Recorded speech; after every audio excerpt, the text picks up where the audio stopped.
Fala galerinha do canal, Diogo Pires aqui para gravar mais um vídeo para vocês, tá certo? O pessoal gostou muito dessa nova etapa que a gente está lançando do canal, falando, né, sobre alguns outros temas que são na prática mesmo, para a gente dar vários exemplos que você aí vai se identificar bastante com isso, porque são coisas que a gente vive no dia a dia, beleza? Então, sem mais delongas, roda a vinheta!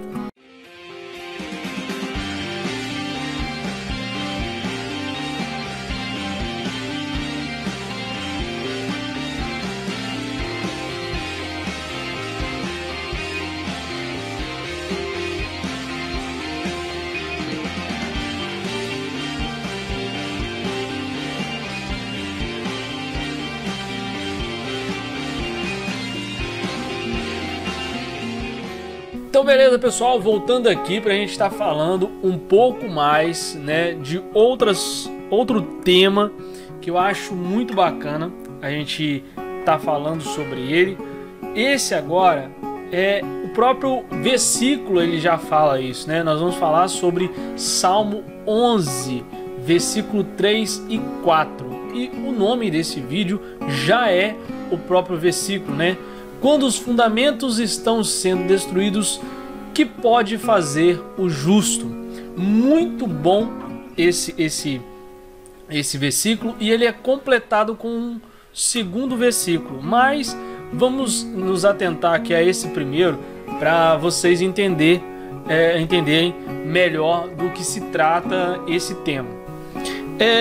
Nós temos algumas coisas que acontecem em milhões de igrejas por aí, e também temos o que acontece nos nossos trabalhos, no que a gente vê por aí acontecendo no dia a dia, dentro do ônibus ou em qualquer lugar onde você está passando no seu dia, coisas que estão se perdendo, desde que seja um respeito, desde que seja fundamentos de lealdade, gratidão, empatia, tudo isso são fundamentos, né? E a gente aqui no nosso canal a gente fala muito de fundamentos de fé, mas como a gente tem trazido coisas no sentido de ser prático, de ser algo que você vivencia para você linkar com a Bíblia, então por isso que a gente quis trazer esse versículo da Bíblia, que é: quando os fundamentos estão sendo destruídos, que pode fazer o justo? Às vezes, o que nós queremos dizer com isso? Às vezes o que acontece? Nós estamos no nosso dia a dia e as pessoas elas tendem a ser moldadas pelo momento. O que eu quero dizer com isso? Vamos colocar uma hipótese aqui de que eu estou no ônibus. Eu vou contar até uma história que é real. Eu estava no ônibus e quem nunca aconteceu, né, isso? Você está no ônibus e aí entra alguém falando sobre o Evangelho de Cristo.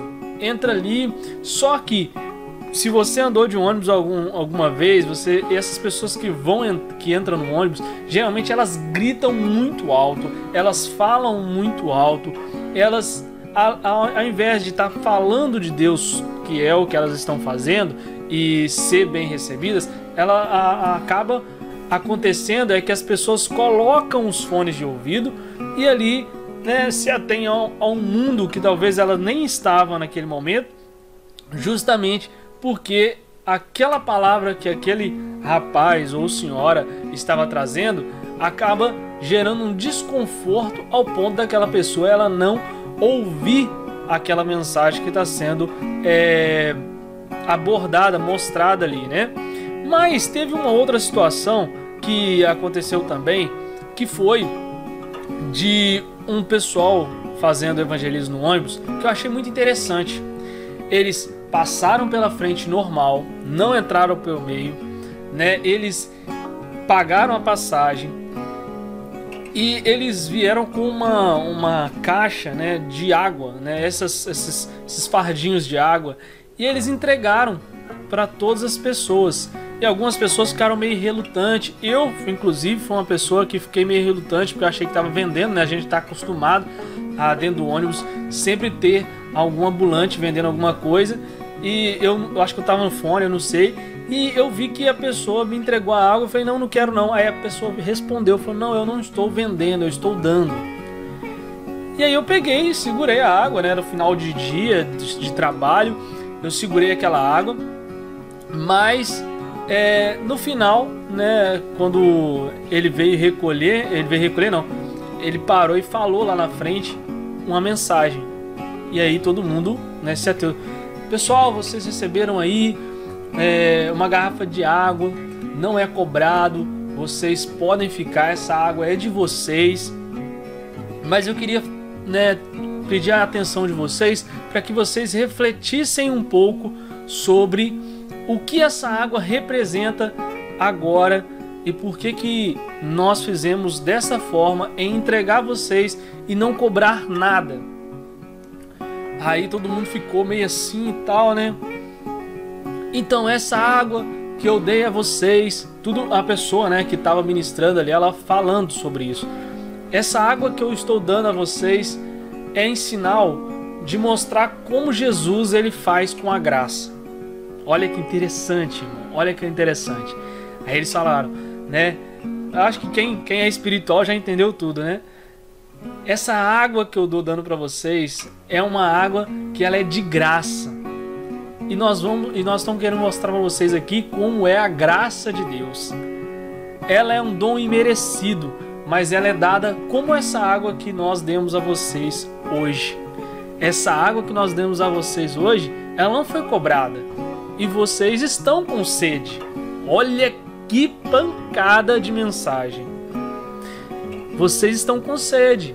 Muitas pessoas até ficaram relutantes, mesmo estando com sede. Mas, mesmo assim, pegaram a água. Porque a gente falou que era de graça. Agora a pergunta que não quer calar a vocês que estão aqui no ônibus é: se Jesus ele é dado de graça e ele dá a graça dele para vocês, e assim como essa água vocês receberam, por que vocês não recebem a Jesus? Ou por que você é tão relutante em receber Jesus? Porque talvez o amor dele seja tão maravilhoso de entregar uma água, e que você, assim como o Salmo 11, vou puxar para o meu lado aqui, né? Como o Salmo 11, você pode dizer lá no versículo 3: quando os fundamentos estão sendo destruídos, que pode fazer o justo? O justo ele pode entrar no ônibus, como essa galera fez, e falar coisas como essas que eu estou dizendo para vocês que eles falaram. E me marcou, mesmo eu tendo curso de teologia, mesmo eu sabendo o evangelho, mas olha como que foi a estratégia espiritual dessa galera entrando no ônibus, diferente de uma outra ação que eu contei aqui no início, antes dessa. Então, gente, esse versículo ele fala muito sobre esses fundamentos, o fundamento da fé. Jesus, quando ele falava para as pessoas, ele não usava nenhum artifício muito elaborado. Ele falava curto e grosso, vamos colocar assim no dialeto que a gente usa hoje, né? Mas ele falava de um jeito que as pessoas iam entender, sem máscaras, sem dificuldades nenhuma, mas mostrava aquilo que é o evangelho. E essa galera desse ônibus, eles mostraram o que é o evangelho. Eles mostraram Jesus. Olha, a graça é aqui, um dom imerecido, algo que vocês podem receber. Então, o que a gente pode tirar de uma lição como essa que eu mostrei para vocês nessa história, e do que a gente está falando sobre Salmo 11 aqui e desses fundamentos? Os fundamentos, assim como o vídeo passado que eu vou colocar no card final aqui, né, para você, se você não viu, você ver, são coisas que quando você tem na sua vida, ou seja, um fundamento de fé, que é o que a gente quer mais abordar aqui dentro do canal, é um fundamento de fé. Quando você tem esse fundamento de fé, não importa o que aconteça ao seu redor ou na sua vida, dentro do seu trabalho, na sua igreja ou em qualquer lugar onde você vive, aquele fundamento é um alicerce que você não se desvia dele nem para a direita nem para a esquerda. Você continua andando em direção a Cristo. Você ainda continua no caminho. E eu sempre falo aqui no canal que caminho na Bíblia a palavra caminho no Novo Testamento, ela vem muito com o significado de cristianismo ou cristão, né? Então, quando você tem esse caminho cristocêntrico na sua vida, você consegue andar no caminho de retidão. Então, o segundo versículo que a gente quer abordar vem de encontro também com isso, que é no Salmo, e vocês estão vendo aí na tela, diz o seguinte: o Senhor está no seu santo templo, o Senhor tem o seu trono nos céus, seus olhos observam, seus olhos examinam os filhos dos homens.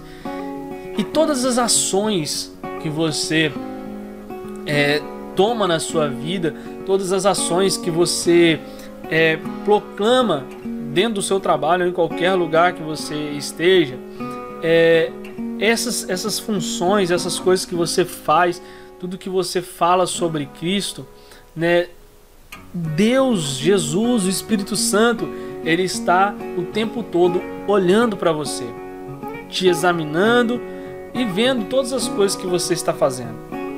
Então, assim como, né, a gente falou no versículo 3, quando os fundamentos estão sendo destruídos, o que pode fazer o justo? O justo, ele vive pela fé, não é assim que a Bíblia diz? Então, há muitas coisas que a gente fala, né, sobre a Bíblia, mas as pessoas elas tendem a querer provar muitas coisas. Eu preciso provar que eu tenho fé. Eu preciso provar que eu estou orando. Eu preciso provar que eu tenho unção. Quando na verdade esse fundamento que a gente está falando aqui, talvez ele esteja perdido não só em quem acha que tem que provar, quanto aquela pessoa também que acha que você precisa provar para ela que você tem unção, que você está orando, que você está fazendo tudo, né? E eu acho que tá bem claro que quem tem que te examinar não é o ser humano, mas sim Deus, assim como nós lemos aqui, né? Jesus, Deus, ele está no céu e está nos observando, tá certo? Se você gostou da mensagem de hoje e quer muito mais, comenta aqui nesse vídeo, tá certo? Pra gente continuar, tá certo? Fazendo mais vídeos como esse. Compartilhe com o seu amigo, curta, tá bom? Se você está vendo aqui no Facebook, se você está vendo no Facebook, se você está vendo no YouTube, deixa seu like, tá bom? Então faça tudo que tem que ser feito aí, que a galera já pede muito. Se inscreva no canal se você não é inscrito e faça parte desse grande amor que a gente derrama sobre a sua vida em nome de Jesus, tá certo? Esse foi mais um Na Prática com o Diogo Pires. Espero que vocês tenham gostado e vamos até a próxima. Falou, fui!